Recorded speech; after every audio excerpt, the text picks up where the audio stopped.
got it done. Takes patience, and you have to very lightly mist it. Not too much water, but you keep on working your way up from the bottom.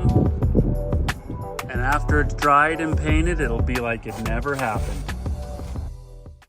Step 1 is brush on this concrete bonding adhesive primer. 5,000 PSI for a cement patcher. And we're gonna fill in this Grand Canyon void. Yeah, I still haven't gotten a piece that's gonna... So that's like, what, 5 inches thick that way? And like 6 inches thick.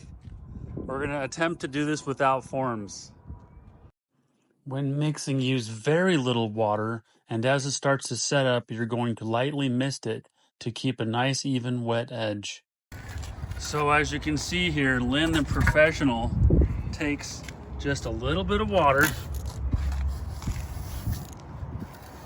and you start on the bottom and you work your way up. Stay tuned.